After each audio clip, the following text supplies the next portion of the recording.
Insane Clown Posse, or ICP, an American hip-hop group known for their controversial, rebellious and provocative music that often uses harsh themes and language. PCP! Meth, man, antidepressant pills. Everything spills into one pot. On top of that, I smoke rock. Last time on the spot, choked a cop. But this week, the group, rather than choke a cop, decided to take the cops to court. Insane Clown Posse joined forces with the American Civil Liberties Union to file a lawsuit against the FBI. A couple of years ago, the agency decided to classify the group's entire fan base, known as Juggalos, as a hybrid criminal gang.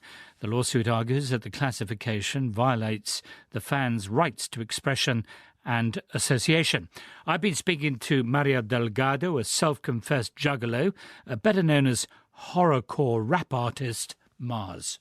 There's a higher percentage of Justin Bieber fans that probably have committed crimes compared to Insane Clown Posse fans. And you can't call Justin Bieber fans because they congregate in concerts and call them criminals and call them a gang. So why is it any different here? So Juggalos are straight up and down fans of Insane Clown Posse and nothing more. It's a community of people who have a common interest, you know what I mean? All it really is a bunch of kids that go to concerts together and have similar interests, and they like music. Do you know each other? Do you hang out? Yeah, I mean, I go to every concert that comes into town, whether it's to promote, whether it's to play, and it's all the same kids every time, you know what I mean? When I travel the country, it's just a bunch of kids having a good time together. It's nonviolent. It's just a group of kids that get together to have a good time. How would you know another juggalo? What are their distinguishing marks or features?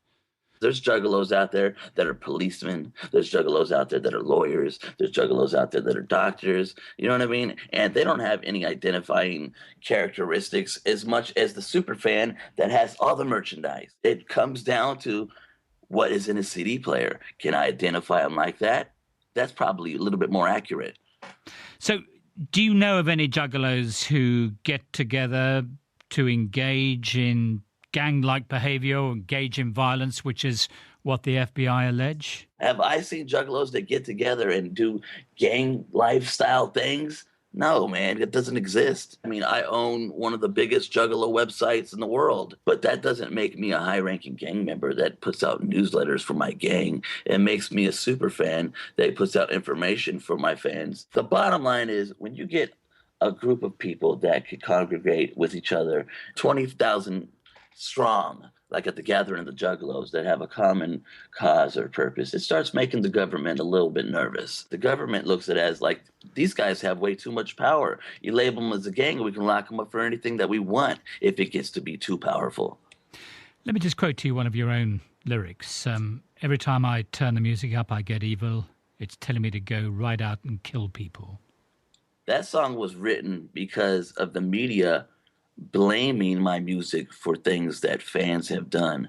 So I made the song to poke fun at the situation. Does that have anything to say about me as a person? Mentally, maybe. You know what I mean? Why would I think of all this sick stuff? But I don't go out and do any of that stuff. And I don't think anybody should listen to music to get any great ideas, especially when it's all about horror. That was Mario Delgado, a fan of Insane Clown Posse. And that's it. From this edition of Newshour, from me, Julian Marshall, and the rest of the team in London, goodbye.